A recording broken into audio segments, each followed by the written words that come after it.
21 ini baru permulaan. Nama quest, awal dari awal. Tingkat yang direkomendasikan. Ukuran pesta yang direkomendasikan, 6. Peringkat misi, SSS. Tujuan quest, Relic of Power, adalah benda suci yang tidak boleh berada di tangan manusia, karena benda ini mengandung kekuatan untuk merusak makhluk terkuat sekalipun. Gilidore telah membuka segel penjaga cakrawala dan merusak mereka dengan Relic of Power.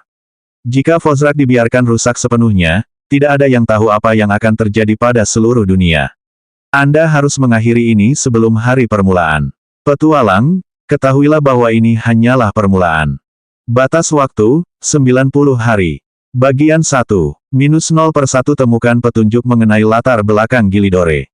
-0/1 temukan halaman yang hilang milik Book of Beginnings. Hadiah. Dapatkan +3 level, -10 koin emas. Dapatkan +3 poin keterampilan. Dapatkan +300 ketenaran dunia. 1 perlengkapan peringkat epik. Hukuman kegagalan. Kalah -3 level. Kalah -300 ketenaran dunia. Penghancuran ibu kota Amaharpe. Catatan khusus, quest ini dapat dibagikan dengan maksimal 5 pemain lainnya. Saat Izroth membaca informasi misi, ekspresi aneh terbentuk di wajahnya. Itu adalah gabungan antara kegembiraan, kebingungan, dan sedikit penyesalan. Izroth bukan orang bodoh, dia mengerti bahwa kedua bos itu unik dan mungkin akan sangat sulit ditemukan lagi dalam waktu dekat. Yang satu adalah bos epik sementara yang lain legendaris. Setelah menghadapi beberapa bos dalam waktu singkat, memeriksa mayat goblin misterius saat dia memasuki ruangan, dan bagaimana keduanya menampakkan diri, saya jauh lebih mudah memahami dengan tepat bagaimana bos dalam permainan ini bekerja. Jika saya benar, maka bos harus diberi peringkat yang sama dengan peralatan. Satu-satunya perbedaan adalah bahwa yang umum dan tidak umum hanyalah monster boss biasa seperti Goblin Foreman R7 dan Goblin King's Commander Juruloja. Misterius Goblin adalah bos yang langka, Gilidore menjadi bos epik menggunakan kekuatan bos legendaris Fozrak. Bos dunia mungkin termasuk dalam kategori yang sama, tetapi saya baru bertemu satu untuk saat ini jadi saya tidak bisa memastikannya. Izroth dengan cepat menyatukan semuanya untuk memahami semuanya. Izroth merasa gembira karena berbagai hadiah yang akan diterimanya jika ia berhasil menyelesaikan misi dunia. Hal yang paling berharga tentu saja adalah perlengkapan tingkat epik karena akan membantunya menjadi lebih kuat hanya dengan memakainya. Namun, ia bisa menderita kerugian besar jika gagal karena tidak hanya kehilangan 3 level dan 300 World Fame, tetapi juga jika ia menghabiskan terlalu banyak waktu dalam misi tersebut, ada kemungkinan kecepatan naik levelnya akan melambat dan ia tidak akan mendapatkan apa-apa. Sumber kebingungannya terutama berasal dari 3 hal. Yang pertama adalah mencari petunjuk tentang latar belakang Gilidore. Dia tidak tahu dari mana Gilidore berasal atau dari mana harus memulai, jadi bagaimana dia bisa menemukan petunjuk tentang latar belakangnya. Yang berikutnya adalah menemukan halaman yang hilang dari Book of Beginnings. Sekali lagi, dia bahkan tidak tahu di mana harus mulai mencari sesuatu dengan nama itu. Seolah-olah permainan itu ingin dia gagal dengan tidak meninggalkan petunjuk apapun. Hal terakhir adalah penghancuran ibu kota, Amaharpe. Izroth sama sekali tidak memiliki pengetahuan tentang tempat bernama Amaharpe, jadi mengapa begitu penting sehingga menjadi target potensial untuk dihancurkan. Ada terlalu banyak hal yang tidak jelas dan pertanyaan yang tidak terjawab, Izroth hanya bisa menghela nafas dan menggelengkan kepalanya sedikit. Alasan dia masih menyimpan sedikit penyesalan adalah karena dia belum cukup kuat untuk melawan bos yang epik atau legendaris. Bagaimana mungkin dia tidak frustrasi dengan kekurangan kekuatannya sendiri? Meskipun jika ada pemain lain yang mendengarnya mengatakan itu saat ini dan mengetahui keterampilan yang dimilikinya, mereka pasti ingin mencekiknya sampai mati. Jika dia kekurangan kekuatan, lalu apalagi yang tersisa bagi mereka? Mengenai menerima misi dunia, memangnya kenapa kalau ada hukuman kegagalan? Dalam perjalanan kultivasi, kegagalan seringkali berarti kematian. Bagaimana mungkin dia lebih takut pada hukuman itu daripada kematian? Tentu saja, dia akan menerima misi itu. Ding, misi dunia, The Beginning of Beginnings sekarang aktif di log misi Anda. Ding, batas waktu pencarian, The Beginning of Beginnings telah dimulai. Tersisa 90 hari. Izroth menghela napas lega. Dengan ini, semuanya beres untuk saat ini dan dia akhirnya bisa meninggalkan tempat ini setelah mendapatkan banyak keuntungan. Saat Izroth mulai berjalan menjauh dan kembali ke jalan asalnya, suara dering keras bergema di telinganya yang menyebabkan dia berhenti tiba-tiba. Seolah-olah ada sesuatu yang berteriak meminta perhatian dan tidak ingin ditinggalkan. Tidak butuh waktu lama bagi Izrod untuk menemukan sumber suara itu. Sebuah benda kecil berbentuk bola terang diletakkan di tanah tempat Fozrak dan Gilidore masuk melalui kekosongan. Izrod berbalik dan melangkah ke arah benda bola kecil itu, tiba di depannya dan meraihnya. Ketika dia memeriksa benda itu, dia baru sadar bahwa dia memang meninggalkan sedikit petunjuk. Nama barang ajaib, hadiah Fozrak. Peringkat item sihir, S. Item ajaib HP, tak terhingga, tidak bisa dihancurkan. Item ajaib ATK, 0. Barang ajaib DEF, 0. Penggunaan, jika pengguna item ini berada dekat dengan halaman dari Book of Beginnings, item ini akan mengarahkan mereka langsung ke halaman tersebut. Item ini dapat menyimpan halaman dari Book of Beginnings dengan baik dan menyembunyikan energinya yang luar biasa. Jangkauan deteksi, 1000 meter. Catatan khusus, barang ini tidak dapat diperjualbelikan. Jika satu halaman dari Book of Beginnings tidak dimasukkan ke dalam barang ini dalam waktu 90 hari, maka halaman tersebut akan hancur dan tidak ada lagi. Benda sihir yang tidak bisa dihancurkan dengan peringkat S. Izrod bergumam pada dirinya sendiri dengan suara pelan. Sejak ia memulai perjalanannya di dalam gua ini, kejutan demi kejutan terus datang. Ketika Izrod pertama kali mulai memainkan permainan ini, ia yakin bahwa permainan ini akan membosankan. Lagi pula, permainan ini hanya tentang berlarian dan membunuh, bukan? Namun, ia pun harus mengakui bahwa ia mungkin telah menilainya terlalu cepat. Setiap kali Izrod yakin bahwa ia telah menemukan sesuatu, kejadian lain akan terjadi yang mengubah prasangka yang telah terbentuk sebelumnya. Izrod menyimpan hadiah Fozrak ke dalam inventarisnya sebelum melihat sekeliling ruangan sekali lagi. Setelah tidak menemukan apapun lagi, ia memutuskan sudah waktunya untuk meninggalkan tempat ini segera setelah ia menyelesaikan satu hal terakhir. Kunci tengkorak. Izrod mengeluarkan kunci berbentuk tengkorak dari inventarisnya. Itu adalah kunci yang sama yang ia jarah dari pemanah goblin beberapa waktu lalu di ruangan yang penuh dengan jebakan itu. Izrod sudah melihat ke seluruh ruangan ini dan ruang bos. Tidak ada pintu di area lapangan terbuka yang luas tempat bola-bola merah itu berada. Jadi, pintu mana yang mungkin bisa dibuka oleh kunci tengkorak ini? Apakah ada sesuatu yang terlewatkan olehnya? Izrod hanya menggelengkan kepalanya, jika memang tidak ditakdirkan, maka memang tidak ditakdirkan. Tepat saat dia bersiap untuk mengembalikan kunci ke inventarisnya saat dia keluar dari ruangan di dalam dinding batu, kunci tengkorak bergetar sedikit di tangannya sebelum terbang keluar. Beberapa saat kemudian, terdengar suara denting kecil, seolah-olah beberapa roda gigi sedang berpindah tempat. Izrod tampak bingung saat melihat kunci itu melayang di udara di atas ruang tempat cahaya merah berkabut dari semua totem aneh itu berkumpul. Izrod berlari mendekat dan berdiri tepat di depan kunci itu dan ketika dia mengulurkan tangannya untuk meraihnya, sebuah garis muncul di tengah udara dan perlahan terbuka seolah-olah itu adalah pintu masuk.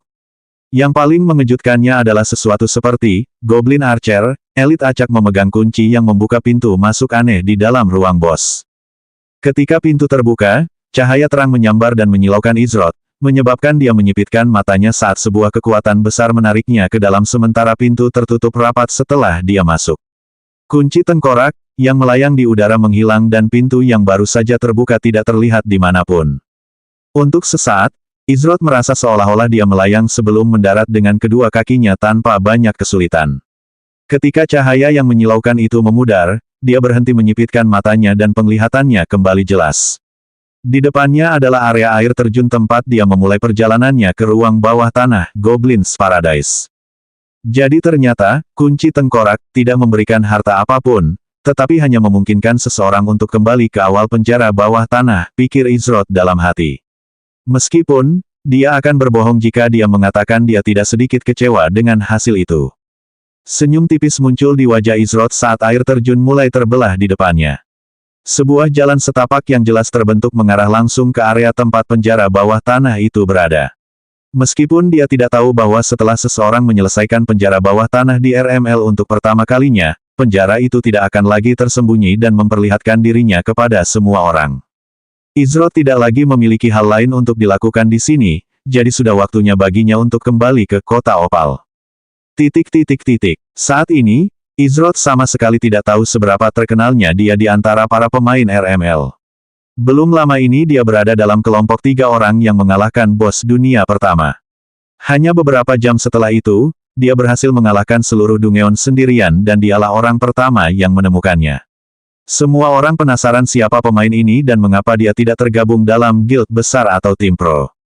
Hanya ada segelintir orang yang pernah bertemu Izrod sejauh ini, yaitu Luna, Hals, Mick, Ryder, dan Tina. Jadi tidak banyak informasi yang bisa diperoleh karena Mick hanya berbicara kepada salah satu dari 7 kapten guild, Blue Oasis, Niflheim, tentangnya. Sedangkan Ryder dan Tina, mereka tentu saja akan mengikuti Mick. Luna dan Hals memutuskan untuk merahasiakan seluruh situasi, bahkan dari anggota kelompok asal mereka. Mereka tahu betapa kuatnya Izrod, jadi mereka tidak akan sembarangan membicarakannya di belakangnya. Sementara sebagian besar orang dengan senang hati mendiskusikan Izrod, ada beberapa orang yang tidak puas dengan perhatian yang ia dapatkan. Mereka merasa bahwa perhatian itu tidak pantas dan semua perhatian itu seharusnya menjadi milik mereka. Tentu saja, itu adalah Mick, Ryder, dan Tina. Niflheim menugaskan Mick untuk mengawasi Izrod yang tiba di Kota Opal, dan untuk segera memberitahunya jika ia kembali. Ia berjanji untuk mengurus masalah itu untuk selamanya. Hal ini membuat Mick sangat percaya diri karena ia sekarang memiliki dukungan yang begitu besar. Senyum jahat muncul di wajah Mick saat ia berbicara kepada Ryder dan Tina. Si pemula itu sebaiknya berdoa agar ia menjauh dari Kota Opal, atau ia akan berjalan menuju kehancurannya sendiri. Bahkan jika membunuh tidak diperbolehkan di zona aman, jika ia menolak untuk pergi maka ia tidak akan bisa naik level. Jika itu terjadi maka kita bisa membunuhnya kapan saja kita mau ketika kita menjadi lebih kuat. Pantas saja dia mau mempermainkan kita. Tina tersenyum senang seolah-olah dia tidak sabar untuk menonton pertunjukan itu. Ryder terkekeh pelan saat tatapan matanya berubah dingin. Dia adalah orang pertama yang dibunuh oleh Izrod, jadi tentu saja, dia membencinya sampai ke akar-akarnya. Oh, apa yang dilakukan tumpukan sampah ini di sini? Mungkinkah kamu tidak belajar dari kesalahanmu terakhir kali? Atau kamu datang untuk memohon ampun? Mick, Ryder, dan Tina tiba-tiba mendengar suara yang sangat familiar datang dari samping mereka. Itu kau. Ekspresi wajah Mick berubah sangat buruk saat melihat orang yang berani berbicara seperti itu. Namun, tak lama kemudian, dia tidak bisa menahan rasa bahagianya saat membayangkan apa yang akan segera terjadi pada orang di hadapannya itu, dan senyum lebar pun terbentuk di wajahnya. Izrod, akhirnya, kembali ke Kota Opal. 22 kembali ke Kota Opal. Mick menoleh ke arah Ryder dan mengangguk sedikit. Ryder tahu apa maksudnya dan mengangguk sedikit sebagai balasan sebelum berlari cepat. Mick kemudian mengalihkan perhatiannya kembali ke Izrod saat tatapan dingin menyerbu matanya dan seringai kesal muncul di wajahnya. Dia melipat tangannya dan memiringkan kepalanya ke belakang seolah-olah dia sedang memandang rendah Izrod. Bagus, aku senang kita berhasil bertemu lagi. Beberapa orang berpikir bahwa hanya karena mereka memiliki sedikit keberuntungan dan kekuatan, mereka dapat melakukan apapun yang mereka inginkan. Izinkan aku memberitahumu, dasar bodoh, saat kau kembali ke Kota Opal, adalah saat takdirmu ditentukan. Kapten, Blue Oasis akan mengurusmu. Izrod mengerutkan kening saat melihat betapa sombong dan percaya diri Mick bertindak. Sepertinya semua alam memiliki orang-orang dengan mata yang masih menolak untuk melihat, pikirnya dan hanya bisa menggelengkan kepalanya melihat tindakan kecil ini. Izrod sudah bermurah hati dengan tidak mengambil tindakan lebih lanjut terhadap Mick dan kelompok sampahnya, tapi sekarang dia malah menciptakan masalah untuk dirinya sendiri. Ketika Tina melihat ekspresi wajah Izrod, dia mengira Izrod takut dengan ide seorang kapten dari guild besar seperti Blue Oasis yang mengejarnya. Sudah terlambat untuk menyesal sekarang. Kau seharusnya tahu bahwa ini akan menjadi satu-satunya hasil dari tindakanmu yang menentang kami. Tentu saja, jika kau tunduk sekarang dan meminta maaf, kami mungkin bisa memaafkanmu. Senyum manis mengembang di wajah Tina, tetapi di balik senyum itu ada hati yang sedingin es. Apakah dia akan memaafkan Izrod jika dia meminta maaf dan tunduk? Itu sama sekali tidak mungkin. Ada terlalu banyak permusuhan di antara mereka, dia hanya ingin melihatnya memohon belas kasihan dan kemudian menghancurkan semua harapannya untuk melarikan diri setelah dia mempermalukan dirinya sendiri. Izrod berkedip beberapa kali sambil menatap mereka berdua dan berpikir dalam hati, orang-orang ini. Apakah mereka benar-benar idiot? Dia tidak percaya dengan kata-kata yang mereka ucapkan kepadanya. Kapten, Blue Oasis. Siapa mereka? Sudah terlambat untuk menyesal. Membungkuk dan meminta maaf untuk pengampunan. Bagaimana mungkin mereka bisa menjadi orang lain selain idiot? Orang-orang tolol. Seluruh situasi ini mengingatkannya ketika dia masih seorang kultivator muda di 7 alam yang baru saja mulai membuat namanya terkenal. Suatu hari dia membeli sebuah barang, lalu tak lama kemudian bertemu dengan seorang kultivator acak. Dia tidak memiliki dukungan apapun sehingga kultivator yang mengaku jenius itu mengira dia akan dengan mudah diganggu untuk mendapatkan barang yang diperolehnya.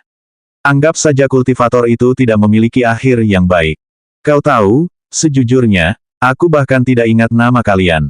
Aku sudah lupa semua tentang keberadaan kalian yang tidak penting. Namun, karena kau cukup baik untuk mengingatkanku, maka izinkan aku mengingatkan kalian berdua tentang sesuatu juga. Ada orang-orang tertentu yang bisa dan tidak bisa kau ganggu, tetapi hanya sedikit yang tidak boleh kau ganggu. Izrod telah menghadapi omong kosong semacam ini selama masa mudanya sebagai seorang kultivator dalam perjalanannya menuju puncak. Ia tidak peduli pendukung macam apa yang mereka miliki saat itu dan ia tidak peduli sekarang. Siapapun yang mencoba menghalangi jalannya ke depan akan disingkirkan tanpa ampun, itulah jalan kultivasi. Mick melotot ke arah Izrod dengan ekspresi dingin. Tidak apa-apa, kau tidak perlu mengingat nama kami.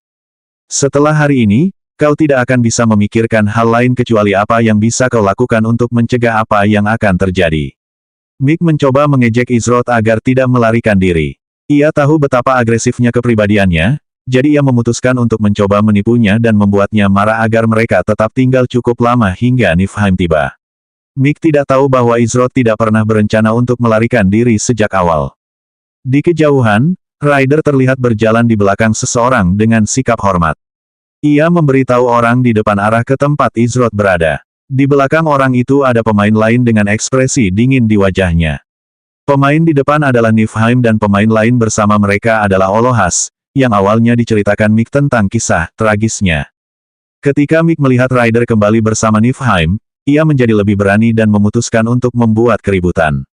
Izrod, sekarang kapten hebat dari Guild Blue Oasis sudah ada di sini, tidak ada tempat lagi bagimu untuk lari. Mick berteriak dengan sengaja, mencoba menarik perhatian mereka. Tentu saja, ketika orang-orang mendengar nama Izrod dan gelar Kapten Blue Oasis, mereka tidak bisa tidak tertarik dengan apa yang sedang terjadi. Apa yang terjadi? Apakah Izrod akan bertarung melawan kapten dari Blue Oasis? Ini pertama kalinya aku benar-benar melihatnya. Apakah dia gila? Menurutku dia punya peluang bagus untuk menang. Dia berhasil mengalahkan bos dunia pertama dan menyelesaikan Dungeon sendirian. Kurasa bahkan Kapten Blue Oasis tidak bisa melakukan hal seperti itu. Bodoh, apa kau tidak tahu? Izrod tidak ada di guild manapun. Itu artinya dia kemungkinan besar adalah pemain solo tanpa dukungan. Tidak peduli seberapa kuat dia, bagaimana dia bisa melawan Blue Oasis yang memiliki ribuan pemain. Kerumunan orang berkumpul di dekatnya untuk melihat kejadian yang berlangsung dan berbicara satu sama lain tentang siapa yang akan menang dalam pertarungan antara Izrod dan Kapten Blue Oasis. Mick sangat puas dengan cara hal-hal meningkat. Si noob itu tidak akan pernah bisa menunjukkan wajahnya lagi setelah penghinaan ini. Mick menahan tawanya, dia ingin tertawa karena kegembiraan karena akhirnya berhasil membalas dendam terhadap Izrod. Niflheim mengerutkan kening saat melihat Mick sengaja menarik perhatian orang banyak untuk menyaksikan apa yang sedang terjadi. Saat dia tiba, hal pertama yang dia perhatikan adalah sepasang mata yang menatapnya. Mata itu ganas, menyerupai mata binatang buas. Itu adalah Izrod yang sedang mengamatinya. Oh, dia sama sekali tidak terlihat seperti pengecut yang akan menyerang secara diam-diam. Niflheim berpikir dalam hati saat dia juga meluangkan waktu untuk mengamati Izrod. Saat Mick melihat mereka berdua saling menatap, dia mencoba memanfaatkan kesempatan ini untuk memulai sesuatu. Kapten Niflheim yang terhormat, orang ini adalah Izrod, orang yang kuceritakan kepadamu yang dengan pengecut menyerang kita dan mencuri bos dunia pertama dari kita. Dia benar-benar tidak tahu malu. Kata Mick meninggikan suaranya sehingga semua orang di sekitarnya dapat mendengar dengan jelas kata-katanya. Kerumunan orang mulai bergumam dan berbisik satu sama lain. Saya tidak pernah tahu kalau Izrod adalah orang seperti itu, dan saya pun mulai menghormatinya. Dasar bodoh, tidakkah kau lihat orang itu jelas-jelas berbohong? Maksudku, ayolah, bukankah seorang pengecut akan melarikan diri sekarang karena ini zona aman? Hah, siapa peduli dengan orang itu, aku hanya ingin melihat Kapten, Blue Oasis dan Izroth bertarung. Selain itu, kalian pasti penasaran dengan kekuatannya untuk mengalahkan bos dunia dan kemudian ruang bawah tanah sendirian, kan? Setiap orang punya pendapat berbeda tentang masalah ini, tetapi satu hal yang hampir sama. Mereka ingin melihat Izroth bertarung melawan Niflheim. Lucu sekali, Izroth berkata pada dirinya sendiri sebelum meletakkan tangannya di gagang Nameless Blade miliknya. Kau bilang aku orang pengecut yang melancarkan serangan diam-diam untuk menang. Kalau begitu, datanglah dan lawan aku, kalian bertiga bersama-sama. Izroth berteriak cukup keras agar semua orang bisa mendengarnya sambil menunjuk Mick, Ryder, dan Tina. Ketiga wajah mereka berubah sangat mengerikan. Mereka mengerti betapa kuatnya Izroth dan tidak punya peluang sama sekali. Itulah sebabnya mereka mengundang seorang kapten dari Guild, Blue Oasis. Apakah mereka cukup bodoh untuk membuang keuntungan mereka atas Izroth dan membiarkannya melakukan apa yang diinginkannya? Kau tidak punya hak bicara di sini. Kau harus Mick sedang berbicara ketika tiba-tiba dia disela oleh suara di belakangnya. Baiklah, sudah cukup. Niflheim yang berbicara dan menyela Mick di tengah pembicaraan. Seharusnya tidak menjadi masalah besar bagi kalian bertiga sekaligus untuk menghadapi orang yang menyerang kalian secara tiba-tiba. Kali ini, semuanya adil dan tidak ada serangan mendadak. Niflheim memiliki pandangan dingin dan jauh di matanya saat dia menyaksikan kejadian yang terjadi di hadapannya. Kau juga tidak punya masalah dengan itu, kan? Katanya sambil menatap Izroth dengan ekspresi yang jauh lebih ramah daripada Mick dan teman-temannya. Izroth menatap Niflheim sebentar sebelum mengangguk pelan. Sepertinya Niflheim tidak akan ikut campur. Malah, sepertinya dia mendorong mereka langsung ke arah Izroth untuk menghadapinya sesuai keinginannya. Mick sedikit terkejut saat mendengar jawaban Niflheim, ia merasakan hawa dingin menjalar di punggungnya. Kapten yang terhormat, bajingan yang tidak tahu malu seperti itu tidak pantas mendapatkan keadilan, ia harus dihukum dan, saat Mick mencoba berbicara dengan elegan untuk keluar dari masalah, Olohas tiba-tiba berbicara dari belakang Niflheim. Apakah kau mencoba mempertanyakan keputusan kaptenku? Kau harus memilih kata-kata selanjutnya dengan sangat hati-hati. Olohas sudah sangat marah di dalam hatinya karena mempercayai cerita bodoh seperti itu. Sekarang kaptennya akan mempertanyakan keputusannya di masa depan dan itu mungkin akan membuatnya semakin sulit untuk maju lebih jauh dalam hierarki guild. Semua itu karena ia mencoba melakukan hal yang benar dan membuat kaptennya terkesan dengan menunjukkan sisi keadilannya. Tetapi sekarang ia terlihat seperti orang bodoh yang tidak tahu apa-apa. Bagaimana mungkin ia tidak mendidih karena marah di dalam hatinya terhadap Mick? Mick menelan kembali sisa kata-kata itu. Semuanya baik-baik saja, dia masih mendapat dukungan dari Blue Oasis. Mereka akan turun tangan dan membelanya jika keadaan menjadi tidak terkendali, bukan? Izroth tidak akan berani membunuh mereka dengan kehadiran Niflheim kecuali dia sendiri ingin mati. Ya, begitulah. Mengapa dia mencoba mempertanyakan keputusan Kapten, Blue Oasis? Mick melirik Ryder dan Tina sebelum memberi isyarat kecil ke arah mereka. Baiklah, kami terima tantanganmu. Terlalu berat untuk memohon belas kasihan, dan menyesali tindakanmu sekarang. Izroth menyeringai, memandang rendah Mick dan kelompoknya dengan jijik. Sampah seperti itu bahkan tidak pantas mendapatkan perhatiannya, tetapi beberapa orang hanya bisa belajar dari pengalaman langsung. Dia kemudian mulai berjalan keluar dari zona aman dan menuju area terbuka awal di depan hutan Willowet. Niflheim, Olohas, Mick, Ryder, dan Tina semuanya mengikuti Izroth. Sebagian besar kerumunan memutuskan untuk mengikuti juga karena mereka sudah menghabiskan begitu banyak waktu di sini, mereka ingin melihat seseorang bertarung setidaknya. PvP tidak banyak terjadi di awal permainan ini, jadi menyaksikannya terjadi di tempat terbuka seperti ini cukup langka saat ini. Begitu Izroth tiba di luar zona aman, peringatan sistem berbunyi. Ding! Pemain Izroth telah meninggalkan zona aman dan sekarang dapat diserang. Izroth mengeluarkan Nameless Blade dari sarungnya dan meletakkannya dengan malas di bahu kanannya dengan ekspresi riang di wajahnya. Mick dan kelompoknya juga meninggalkan zona aman dan begitu mereka melakukannya, Ryder masuk ke mode siluman, bersiap untuk bertempur. Niflheim dan Olohas berdiri di ujung zona aman. Orang tidak dapat sepenuhnya mengetahui apakah mereka berada di dalam atau di luar zona aman pada saat itu. Kalian bertiga harus tahu sesuatu yang sangat penting.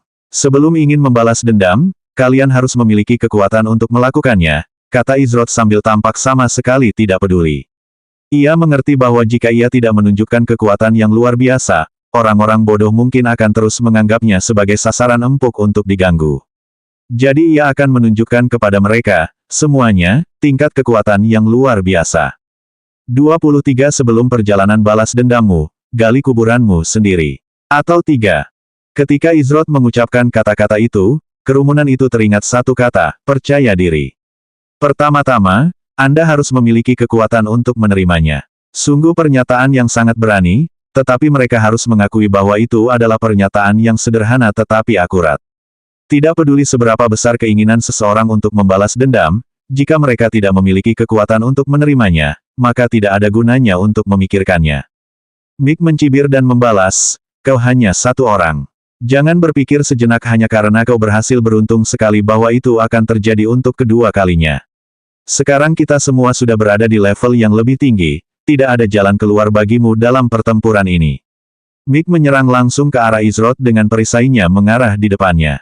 Ryder perlahan-lahan menyelinap di belakang Izrod, mencoba memposisikan dirinya untuk melakukan serangan diam-diam.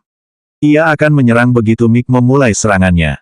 Tina bertahan di belakang pada jarak yang aman dari seluruh pertempuran dengan tongkat sihir di tangannya. Ia siap menyembuhkan Mick atau Ryder saat mereka menerima kerusakan. Niflheim mengamati pertempuran itu dengan tangan terlipat. Bohong jika dia mengatakan tidak penasaran dengan kekuatan seperti apa yang dimiliki Izrod. Lagi pula, jika dia ternyata kuat, dia akan mencoba merekrutnya ke Blue Oasis dan memberinya posisi awal yang bagus. Namun, jika dia ternyata lemah, dia tetap akan mengulurkan tangan dan mengundangnya untuk setidaknya menjadi anggota level terendah di Blue Oasis. Dengan begitu orang-orang akan berpikir dua kali sebelum mengganggunya. Niflheim tahu lebih dari siapapun bagaimana rasanya hidup tanpa pendukung. Biasanya, dia sangat ketat dalam menjalankan berbagai hal dengan anggota guild yang ditempatkan di bawah sayapnya.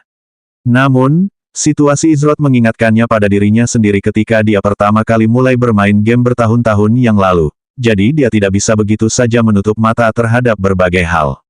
Meskipun ini adalah pemain yang menyelesaikan bos dunia pertama dan mengalahkan Dungeon sendirian. Bagaimana mungkin mereka bisa menjadi lemah? Saat Mick menyerang ke depan, Izrod tetap berdiri diam dengan Nameless Blade miliknya bersandar di bahunya. Sangat lambat, sejak Izrod mencapai tahap kedua dari teknik Heavenly Golden Body, seluruh indranya menerima dorongan besar. Ini berarti bahwa Mick yang merupakan bagian dari kelas prajurit yang tidak memiliki spesialisasi dalam jenis kecepatan apapun, bergerak dalam apa yang tampak seperti gerakan lambat bagi Izrod. Meskipun Ryder saat ini sedang dalam mode siluman, Izrod sudah menemukan kelemahan dari skill itu. Hanya karena seseorang tidak terlihat bukan berarti kamu tidak akan bisa mendengar mereka atau merasakan perubahan mendadak di sekitarmu. Dia tahu bahwa Ryder berusaha menyelinap di punggungnya dan melancarkan serangan. Seluruh rencana itu sebenarnya tidak seburuk itu mengingat 3 orang yang melaksanakannya, tetapi itu tidak cukup untuk menantang Izrod. Karena mereka ingin mempermalukannya, dia akan membalas budi 1000 kali lipat. Tepat saat pedang Mick bersiap menyerang Izrod dari depan dan Ryder bersiap menusukkan belatinya ke Izrod dari belakang, 2 kata keluar dari mulutnya dalam gumaman pelan. Langkah berkedip. Wuss, Izrod telah menghilang dari tempatnya berada, tetapi ia meninggalkan bayangan di tempatnya. Ketika serangan Mick dan Ryder mendekati tempat Izrod berdiri, mereka berdua tersenyum seolah-olah mereka menang. Namun, tak lama kemudian mereka benar-benar tercengang saat senjata mereka menembus tubuh Izrod. Niflheim tampak terkejut saat melihat apa yang baru saja terjadi, tetapi dia bahkan tidak punya waktu untuk memikirkannya sebelum apa yang terjadi selanjutnya. Phantom Strike, Ryder hanya mendengar 2 kata yang masuk ke telinganya sebelum semua yang ada di sekitarnya berubah menjadi abu-abu.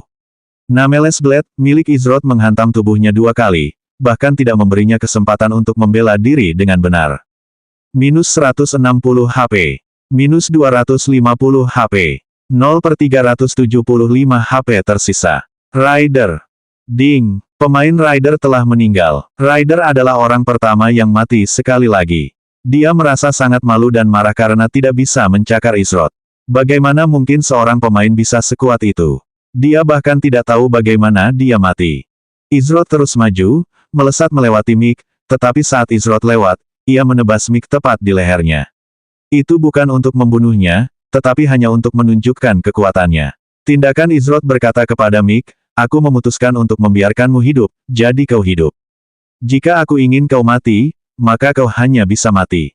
Serangan kritis. Minus 320 HP. Sisa 380 per 700 HP. Mick. Tina ketakutan setengah mati. Yang ia lihat hanyalah HP Rider yang langsung turun menjadi 0 dan kemudian Mick kehilangan hampir setengah HP-nya. Ia segera mencoba menggunakan skill barunya, Hell, pada Mick, tetapi sebelum ia sempat menggunakannya, ia merasakan sesuatu meluncur cepat di lehernya. Kenapa skillku tidak bisa digunakan? Kenapa aku tidak bisa menggunakan Hell? Tina mencoba memahami apa yang sedang terjadi, tetapi, sama seperti Rider, ia mati bahkan tanpa mengerti bagaimana caranya. Izroth dengan mudah menghabisi Tina dengan satu tebasan tepat di lehernya. Karena Tina mengabaikan statistik pertahanan dan kesehatannya, ia bahkan tidak bisa menahan satu pun serangan normal Izroth. Serangan kritis. Minus 350 HP. 0 per 330 HP tersisa. Tina. Ding. Pemain Tina telah meninggal. Izroth lalu berhenti bergerak sampai semua bayangannya yang berkedip-kedip menghilang saat dia berdiri diam menatap Mick dengan sikap dingin dan acuh tak acuh. Nameles Blade-nya masih bersandar di bahunya dengan sikap yang riang. Hanya ada keheningan di antara seluruh kerumunan. Bahkan Niflheim benar-benar tercengang. Bagaimana mungkin ada keterampilan seperti itu? Itu pasti keterampilan peringkat A. Sebagian dari Niflheim memiliki firasat kuat bahwa itu adalah keterampilan peringkat S, tetapi dia tidak dapat menerimanya. Seberapa sulitkah untuk memperoleh keterampilan peringkat S? Petik 2 titik titik titik. Menakjubkan, seseorang di antara kerumunan menggumamkan kata-kata itu dari mulutnya. Hei, itu pasti skill tingkat S, kan? Aku penasaran dari mana dia mendapatkannya. Cepat sekali. Aku bahkan tidak melihat bagaimana mereka berdua mati. Kerumunan berbisik satu sama lain dan sebagian besar dari mereka bertanya-tanya di mana dia menemukan keterampilan sekuat itu. Bahkan jika itu bukan keterampilan peringkat S, itu pasti setidaknya peringkat A. Itu sangat sulit ditemukan saat ini. Mick merasakan hawa dingin menjalar di tulang belakangnya. Terlalu cepat. Dia terlalu cepat. Jika dia ingin membunuhnya, maka tidak ada yang bisa Mick lakukan untuk menghentikannya. Dia menoleh ke arah Niflheim, Kapten yang terhormat. Tolong tegakkan keadilan untukku. Mick mencoba berlari ke arah Kapten dari Blue Oasis. Ekspresi Niflheim berubah dingin saat dia masih melihat Mick melakukan tindakan yang menyedihkan. Bukankah dia sudah memiliki semua bukti yang dia butuhkan dari pertemuan singkat ini? Hanya beberapa detik dan Izroth mengalahkan dua anggota kelompok Mick. Apakah orang seperti itu perlu menggunakan serangan diam-diam? Mereka bisa saja mengambil apa yang mereka inginkan dengan paksa dari sekelompok pemain yang tidak berguna seperti itu. Yang lebih memalukan adalah bahwa bahkan dalam situasi ini, Mick masih mencoba berpura-pura bahwa dia adalah korban dari segalanya padahal sebenarnya dialah masalahnya. Niflheim meletakkan tangannya di gagang pedang di sampingnya dan melangkah maju bersiap menyerang Mick.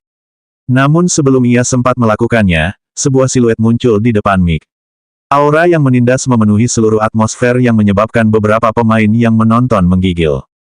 Pedang dingin dengan aura biru muda susu diam-diam melewati karakter Mick. Bisa besok, lusa, atau bahkan setahun dari sekarang. Kalau kamu mau balas dendam, kamu boleh datang dan mengambilnya. Namun, tidak akan ada ampun sama sekali, kata Izroth dengan nada dingin sebelum menyarungkan Nameles Blade miliknya.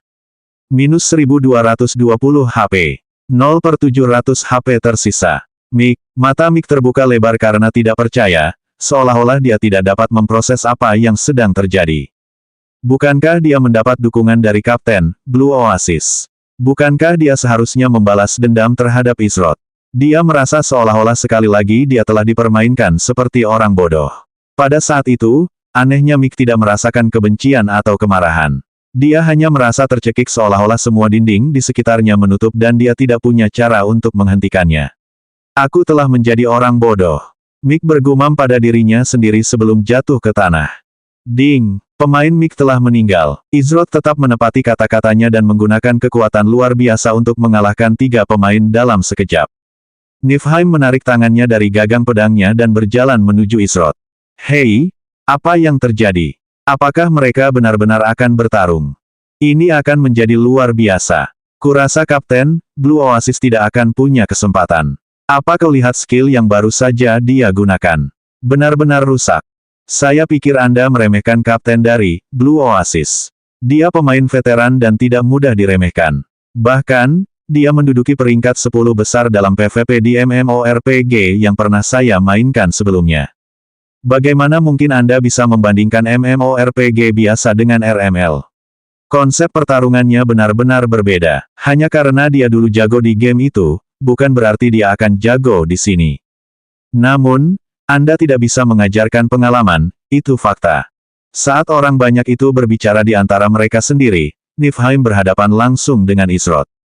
Izroth mengernyitkan alisnya sedikit saat melihat ke arah Niflheim. Apa sebenarnya yang dicari orang ini? Rupanya, mereka seharusnya berada di pihak yang sama dengan Mick dan kelompoknya.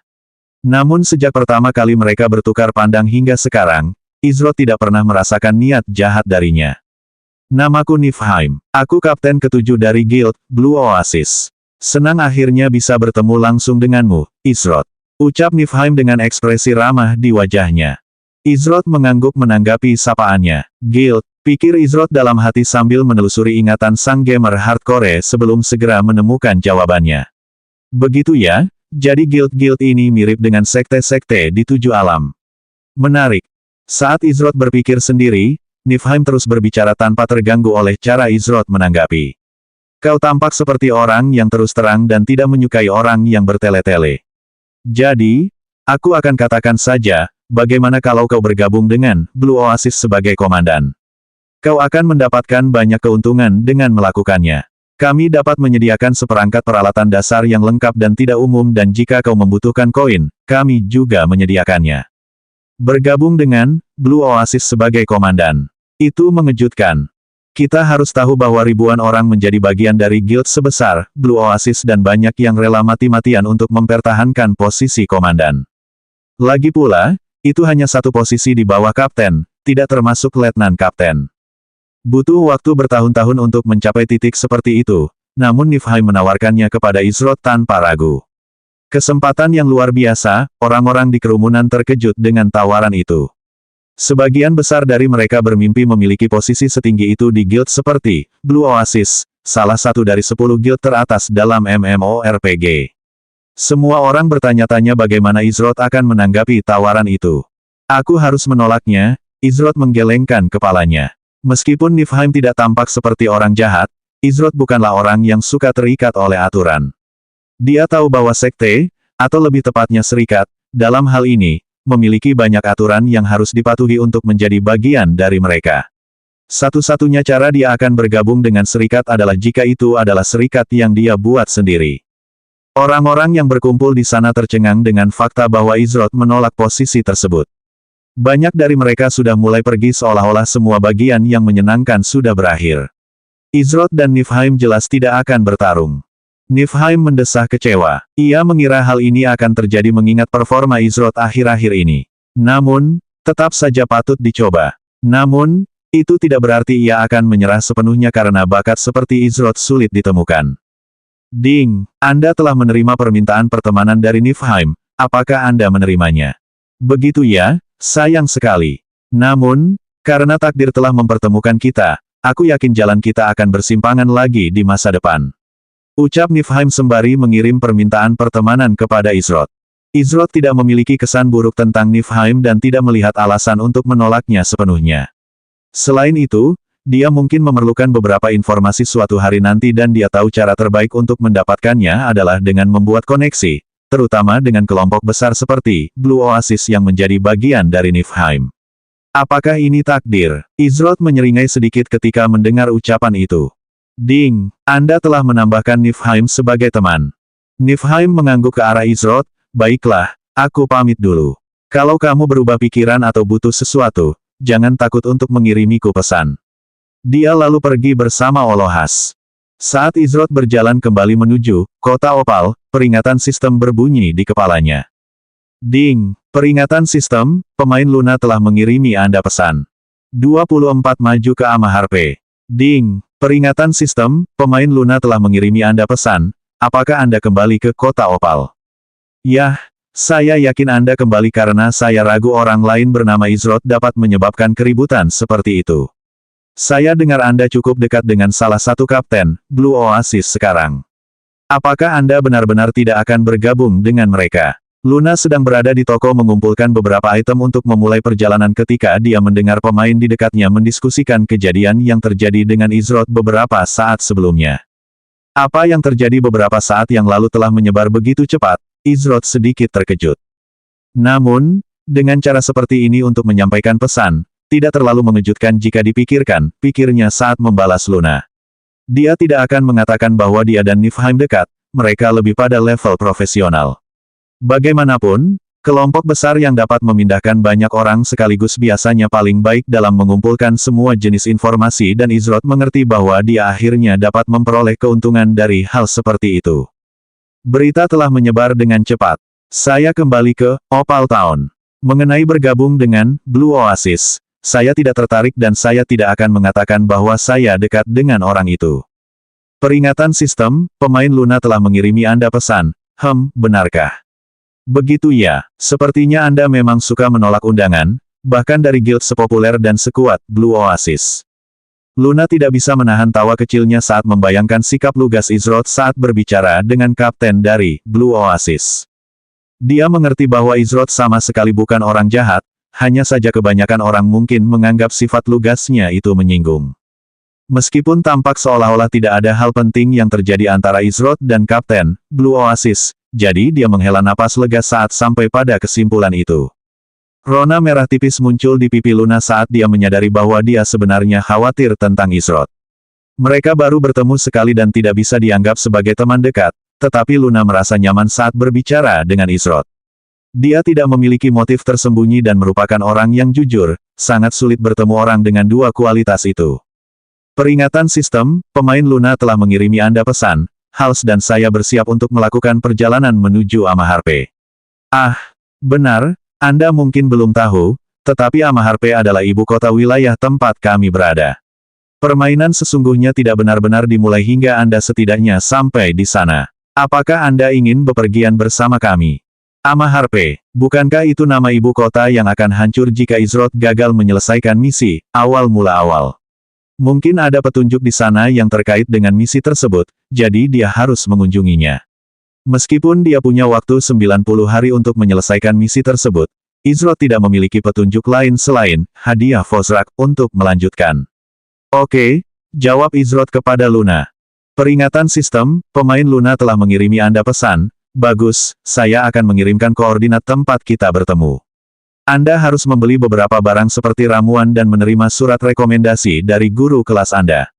Hanya dengan surat itu mereka akan mengizinkan Anda masuk ke Amaharpe. Kita akan bertemu di sana dalam 20 menit, sampai jumpa. Ding, pemain Luna telah mengirimi Anda koordinat. Izroth membaca sekilas koordinat yang dikirim Luna sebelum menutup peringatan sistemnya. Awalnya aku berpikir untuk menjual beberapa barang di sini, tetapi mungkin lebih baik menundanya sampai aku tiba di Amaharpe untuk menerima lebih banyak keuntungan. Dia kemudian berjalan berkeliling dan tidak lama kemudian melihat papan nama toko dengan tulisan, Toko Ramuan Timothy, tertulis di atasnya dengan huruf besar. Ketika dia memasuki toko, sudah ada beberapa pemain di dalam yang sedang membeli ramuan. Ada satu orang di belakang meja kasir toko, dia adalah pria paruh baya kurus berkacamata.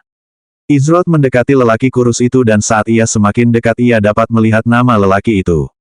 Nama NPC, Timothy. Tingkat NPC, 1. Pekerjaan, alkemis. Halo, saya ingin membeli beberapa ramuan kesehatan. Berapa harganya? Izroth berbicara dengan nada yang sopan tetapi tidak berlebihan. Masih banyak hal yang tidak diketahuinya tentang dunia ini dan bagaimana dunia ini berfungsi, tetapi tampaknya karakter yang dikenal sebagai NPC, bereaksi seolah-olah mereka adalah orang sungguhan.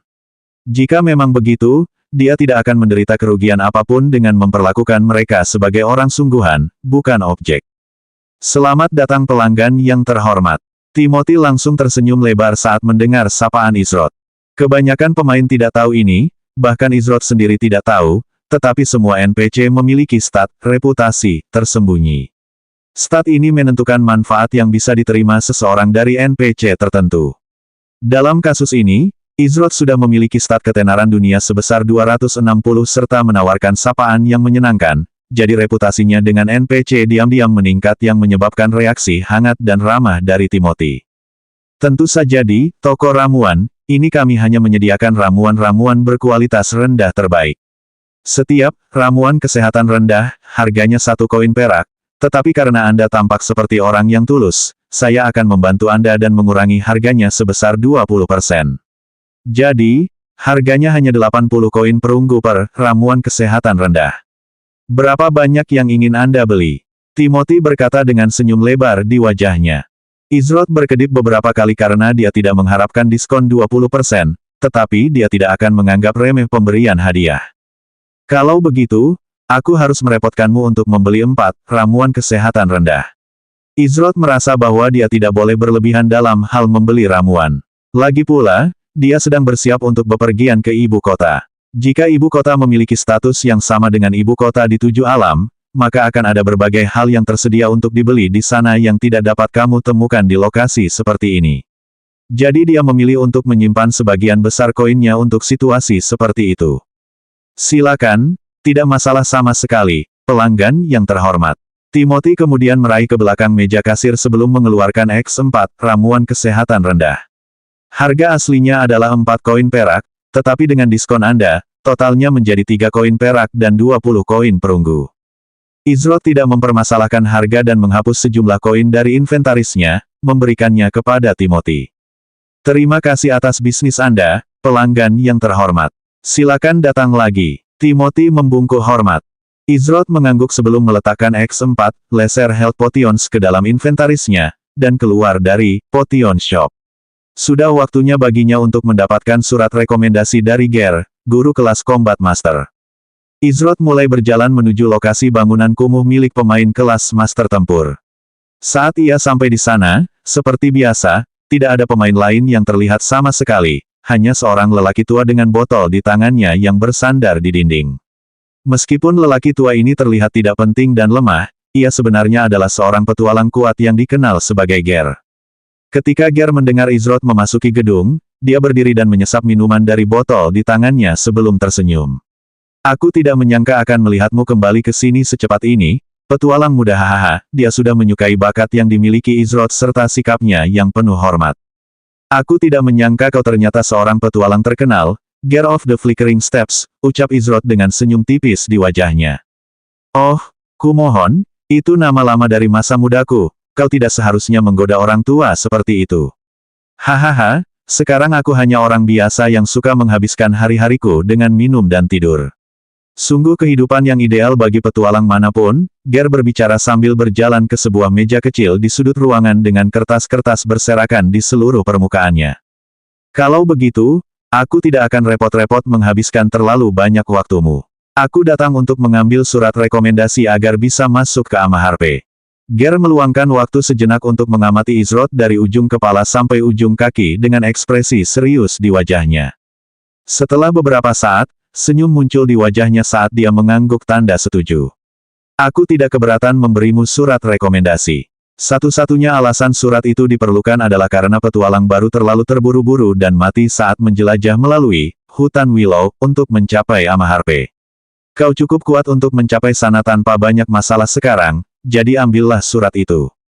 Ger melemparkan surat yang digulung ke arah Izrod dan dia menangkapnya di tangannya. Surat itu akan mengizinkanmu masuk ke Amaharpe. Karena kau akan ke sana, aku punya permintaan padamu. Ada seorang teman lamaku yang tinggal di Amaharpe yang sudah lama tidak kutemui. Aku ingin kau mengantarkan surat ini kepadanya. Tentu saja, kau tidak akan luput darinya. Ding, Anda telah menerima misi, seorang sahabat lama. Apakah Anda ingin menerimanya? Nama misi, seorang teman lama. Tingkat yang direkomendasikan, 10. Ukuran pesta yang direkomendasikan, 1. Peringkat misi, C. Tujuan misi, bepergian melintasi hutan Willowet, dan mengantarkan surat tulisan tangan Ger kepada teman lamanya yang berada di fasilitas Combat Master di Amaharpe. Batas waktu, 1 hari. -0/1 kirimkan suratnya. Hadiah, -2 koin perak, -500 pengalaman. -1 lencana kelas resmi. Izrod, tentu saja, menerima misi itu tanpa ragu. Karena dia sudah menuju ke arah itu, mengapa tidak menerima beberapa keuntungan darinya sebagai bonus? Ding, misi dunia, An Old Friend, sekarang aktif di log misi Anda. Ding, Batas waktu pencarian, An Old Friend, telah dimulai. 1 hari tersisa. Bagus, bagus. Aku akan mengingat kebaikanmu, petualang muda. Sekarang pergilah, aku mengharapkan hal-hal hebat darimu. Ger menyerahkan surat kedua kepada Izrod sebelum duduk kembali dengan punggung menempel di dinding sambil mengambil minuman lagi dari botolnya. Izrod mengangguk sedikit sebelum meninggalkan gedung tua yang sudah kumuh itu. Sudah waktunya bertemu dengan Luna dan Hals untuk menuju Amaharpe. Luna dan Hals sedang menunggu di inn yang terletak di wilayah luar, Opal Town. Kau bilang dia akan datang, kan? Aku heran dia setuju. Dia tampak seperti salah satu pemain solo yang membenci pesta, kata Hals dengan nada riang. Dia menyaksikan sendiri betapa kuatnya Izrod dan jika mereka memiliki seseorang seperti itu di kelompok mereka, mereka dapat melakukan perjalanan melalui hutan Willow dengan relatif mudah. Luna menganggukkan kepalanya, aku sudah mengiriminya koordinat dan menyuruhnya untuk menemui kita di sini dalam waktu 20 menit. Dia akan segera berangkat. Tidak lama setelah Luna berbicara, dia melihat siluet laki-laki yang tidak terlalu jauh berjalan mendekat. Dia memiliki ekspresi riang di wajahnya, tetapi jika seseorang melihat lebih dekat, mereka akan melihat aura tajam dan menindas yang dipancarkan pedang di punggungnya. Izrod akhirnya tiba di tempat pertemuan. Ding, player Hals ingin mengundang Anda ke sebuah pesta bersama player Luna. Apakah Anda ingin menerimanya? Izrod langsung mendapat undangan pesta saat Hals melihatnya mendekat, tentu saja dia menerima undangan itu. Kamu naik level dengan sangat cepat. Saat pertama kali kita bertemu, kamu hanya level 3, sekarang kamu sudah mencapai level 12 dalam waktu yang sangat singkat. Hals berkata dengan tidak percaya bahkan sebelum sempat mengucapkan salam dengan sopan. Luna mendesah kecil karena kalah, Izrod benar-benar tahu bagaimana membuat orang lain merasa kurang berprestasi. Izrod hanya menanggapi keheranan mereka dengan senyum tipis. Berpesta, nama, Hals, kelas, prajurit, tingkat, 13, HP, 1500 per 1500. MP, 100 per 100. Nama, Luna. Kelas, pendeta. Tingkat, 13. HP, 600 per 600. MP, 625 per 625. Nama, Izrod. Kelas, Master Tempur. Tingkat, 12. HP, 900 per 900. Energi, 100 per 100. Ayo berangkat, maju terus ke Amaharpe, kata Hals dengan suara yang sangat bersemangat. Ketiganya akhirnya memulai perjalanan ke ibu kota Amaharpe. 25 mempelajari hukum surgawi baru. Izrod, Hals, dan Luna saat ini sedang berada di jalan setapak yang mengarah melalui hutan Willow langsung ke ibu kota Amaharpe. Mereka telah menempuh perjalanan selama lebih dari 1 jam tetapi tidak bertemu dengan monster yang mengancam mereka. Hals mendesah kecewa. Aku benar-benar berharap kita akan segera bertemu dengan bos dunia, tetapi sudah 1 jam dan kita belum menemukan EXP atau rampasan yang layak. Luna menggelengkan kepalanya menanggapi kekecewaan Hals, apakah semudah itu menemukan bos dunia? Kita sangat beruntung terakhir kali dan menemukannya secara kebetulan. Kemungkinan kita menemukan yang lain secara kebetulan sangat rendah. Hals tahu bahwa apa yang dikatakan Luna itu benar. Mereka memang cukup beruntung untuk bertemu dengan seorang bos dunia. Mengharapkan hal yang sama akan terjadi sekali lagi hanya bisa dianggap sebagai angan-angan belaka. Luna melirik ke arah Izrod dan menyadari bahwa dia tampak seperti sedang dalam kondisi seperti kesurupan. Setiap kali mereka bertemu monster, dia tidak akan ikut campur, tetapi tetap dalam kondisi itu. Kemungkinan besar ini terjadi karena dia tidak merasa terancam sama sekali. Lagi pula, monster yang mereka temui sejauh ini semuanya berlevel 10 atau lebih rendah. Akan memalukan jika dia dan Hals tidak dapat menangani monster seperti itu sendirian dan membutuhkan bantuan Izrod untuk melakukannya. Luna tidak ingin bersikap tidak sopan dan hanya menatap, jadi dia hanya mengintip Izrod sebentar dan menyadari bahwa cara dia bergerak itu aneh. Hal ini membuatnya sedikit penasaran saat dia memperhatikan Izrod dengan saksama. Namun sebelum dia sempat mengamatinya lebih jauh, dia mendengar suara memanggilnya. Luna, hei, kau mendengarkan? Hals berusaha menarik perhatian Luna selama beberapa saat terakhir, tetapi dia tampak asyik dengan dunianya sendiri. Luna tersadar dan menyadari bahwa dia mulai menatap Izrod tanpa menyadarinya. Pipinya sedikit merona karena malu saat dia cepat-cepat memalingkan muka dan menundukkan kepalanya. Aku mendengarkan, oke. Hals agak terkejut, itu sebenarnya pertama kalinya dia mendengar Luna terdengar agak gelisah. Dia mengira dia melakukan sesuatu yang salah dan hanya mengusap bagian belakang kepalanya dengan bingung. Bagaimana dia bisa tahu bahwa Luna hanya malu dengan tindakannya? Selama 1 jam penuh, Izro tidak membuang-buang waktunya hanya dengan berjalan dan tidak melakukan apapun. Jika seseorang mengamati dengan saksama, mereka akan menemukan bahwa setiap langkah kakinya berjarak sama persis dari langkah sebelumnya. Bagian yang aneh adalah bahwa setiap kali salah satu kakinya hendak menyentuh tanah, kakinya tiba-tiba berhenti seolah-olah melayang di atas tanah, bergerak dengan gerakan merayap yang aneh. Izro memanfaatkan waktu ini untuk menciptakan lebih banyak keterampilan. Ia menyadari dari waktu yang dihabiskan di dalam ruang bawah tanah, Goblin's Paradise, bahwa meskipun keterampilan yang dimilikinya kuat, ia tidak memiliki banyak keterampilan yang dapat digunakan secara berurutan. Keterampilan, Breaker of Limits membantunya melewati banyak parameter sistem, tetapi tetap tidak memungkinkannya untuk menggunakan kemampuan secara bebas seolah-olah ia berada di 7 alam itu sendiri. Di 7 alam, selama seseorang memiliki cukup esensi spiritual, mereka akan dapat menggunakan teknik tersebut. Namun, di RML ada sesuatu yang disebut cooldown di mana selama periode waktu tersebut Anda tidak akan dapat melakukan keterampilan tersebut. Izro menyadari bahwa waktu cooldown skill dengan peringkat lebih rendah jauh lebih rendah daripada skill dengan peringkat lebih tinggi, setidaknya dari apa yang dapat ia lihat sejauh ini.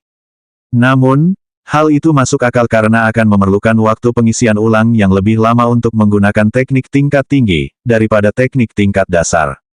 Tidak hanya itu, hukum surgawi dengan peringkat lebih tinggi membutuhkan waktu lebih lama untuk dipelajari daripada skill dengan peringkat lebih rendah.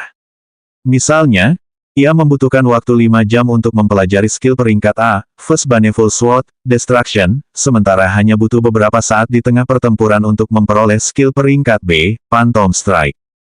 Meskipun skill-skill tersebut dipisahkan oleh satu peringkat, satu skill masih membutuhkan waktu lebih lama untuk dipelajari daripada yang lain. Jika demikian halnya, maka ia akan menciptakan beberapa hukum surgawi tingkat rendah agar ia memiliki kemampuan bertarung yang lebih serbaguna. Dia tidak hanya menggarap satu hukum surgawi itu sendiri, tetapi juga 2 jenis hukum surgawi tingkat rendah lainnya pada saat yang sama. Meskipun mereka tidak dapat menandingi fisik, tubuh emas surgawi, atau bahkan hukum surgawi, 3 pedang jahat, itu tidak berarti teknik itu sendiri tidak berguna. Selain hukum surgawi yang dipraktikkan Izro dengan langkah kakinya, ia juga menggerakkan jari telunjuknya dengan gerakan yang aneh. Gerakan itu memancarkan aura yang sangat menusuk seolah-olah tidak akan ada masalah untuk menembus pertahanan yang kuat. Hukum surgawi terakhir yang dipraktikkan Izro sebenarnya adalah teknik telapak tangan. Saat telapak tangannya bergerak, diikuti oleh banyak ilusi dan masing-masing tampaknya memiliki keberadaan dan pikirannya sendiri. 3 keterampilan yang dipelajari Izro adalah Serpent's Bite, Fissuring Point, dan Myriad Elusive Palms. Tidak banyak pertimbangan yang diperlukan Izro ketika memilih ketiga hukum surgawi ini karena mereka sesuai dengan kebutuhannya untuk memungkinkan gaya bertarung yang lebih fleksibel. Tidak ada teknik yang sangat mengesankan jika dibandingkan dengan First Baneful Sword, Destruction, terutama dalam hal kekuatan serangan, tetapi penggunaannya akan jauh lebih sering. Tidak lama setelah Izro menerima peringatan sistem pertamanya. Ding! Selamat, pemain Izro telah menciptakan skill baru. Tolong sebutkan skillnya. Skill pertama yang diperoleh Izro adalah hukum surgawi gigitan ular. Jadi, tentu saja, ia menamakannya seperti itu tanpa harus memikirkannya. Nama keterampilan, gigitan ular. Pembuat keterampilan, Izro. Tingkat keterampilan, sepertiga. Peringkat keterampilan, C. Biaya energi, 35. Aktif, pengguna menendang dengan presisi mematikan yang menghasilkan 75% serangan pengguna sebagai kerusakan. Skill ini memiliki peluang tinggi untuk melumpuhkan target yang diserang selama 1,5 detik dan mencegah mereka melakukan tindakan apapun. Deskripsi, skill yang diciptakan oleh Izro yang berfokus pada ketepatan dan melumpuhkan target untuk waktu yang singkat. Waspadalah terhadap gigitan ular. Waktu pendinginan, 10 detik. Izro merasa puas dengan performa keseluruhan skill tersebut. Jika ia memiliki skill ini saat bertarung melawan Komandan Raja Goblin Juru Loja, maka ia mungkin bisa lolos dari skill Badai Api, yang digunakan skill tersebut dengan memberi dirinya waktu 1 detik untuk mundur menggunakan gigitan ular sebelum skill tersebut dapat digunakan. Meskipun damage yang dihasilkan tidak terlalu besar, efek, paralyze, lah yang membuat skill tersebut bersinar dalam pertempuran. Meskipun yang sedikit mengejutkannya adalah hal baru yang disebut, biaya energi, pada skill tersebut. Sejujurnya, Izroth selalu bertanya-tanya mengapa ia memiliki stat, energi, yang tampaknya sama sekali tidak berguna. Bukan karena stat tersebut tidak berguna, tetapi tidak ada skill yang ia peroleh sejauh ini yang memerlukan penggunaan stat tersebut. Anehnya, statistik energi miliknya selalu berada di angka 100, tidak peduli statistik mana yang digunakannya. Karena penasaran, Izroth menggunakan skill Serpent's Bite. Kaki kanannya tampak bergerak dengan gerakan yang mirip dengan ular yang menyerang mangsanya. Gerakannya senyap, tepat, dan sangat cepat. Izroth meluangkan waktu untuk memeriksa stat, energi, miliknya dan menyadari bahwa stat itu turun dari 100 menjadi 65. Tepat 1 detik kemudian, stat itu naik menjadi 68 dan detik berikutnya 71. Karena, energi, miliknya terus meningkat, Izroth menyimpulkan bahwa setelah menggunakan skill yang membutuhkan energi, skill itu akan perlahan-lahan meregenerasi 3 energi setiap 1 detik. Itu berarti setiap menit ia akan mendapatkan kembali total 180 energi. Begitu ya, meskipun cooldown-nya rendah, sekarang ia membutuhkan penggunaan energi. Sepertinya aku harus memperhatikannya dalam pertempuran selanjutnya, pikir Izroth dalam hati. Beberapa menit kemudian, peringatan sistem lainnya berbunyi. Ding! Selamat, pemain Izroth telah menciptakan skill baru. Tolong sebutkan skillnya. Nama keterampilan, titik retakan. Pembuat keterampilan, Izroth. Tingkat keterampilan, sepertiga. Peringkat keterampilan, C. Biaya energi, 30. Aktif, memberikan 100% serangan pengguna sebagai kerusakan. Kerusakan dari skill ini mengabaikan semua perisai dan 60% pertahanan target. Jika skill ini memberikan kerusakan pada seseorang dengan perisai aktif, cooldown skill ini menjadi 2 kali lipat. Skill ini tidak dapat diblokir. Deskripsi, skill yang diciptakan oleh Izroth yang dapat menembus hampir semua pertahanan dengan mudah. Mencoba menghalangi skill ini adalah hal yang sia-sia. Waktu pendinginan, 8 detik. Izroth tidak dapat menahan rasa takjubnya dengan keakuratan sistem yang mengelola permainan ini. Awalnya ia merasa ragu karena sistem itu mampu memahami tindakannya dan mengubahnya menjadi keterampilan, tetapi ternyata sistem itu melampaui ekspektasinya. Fakta bahwa sistem itu mampu menganalisis dan menghasilkan hukum surgawi sungguh luar biasa.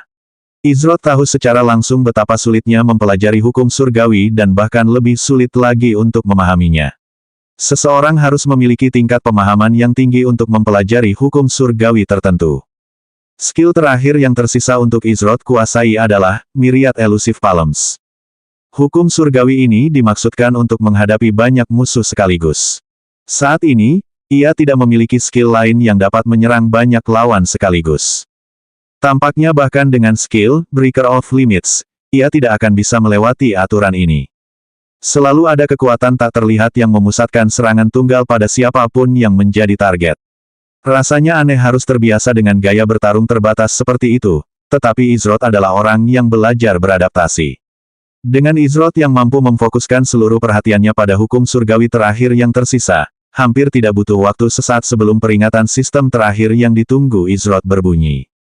Ding! Selamat, pemain Izroth telah menciptakan skill baru. Tolong sebutkan skillnya. Nama skill, Myriad Elusive Palms. Pembuat keterampilan, Izroth. Tingkat keterampilan, sepertiga. Peringkat keterampilan, C.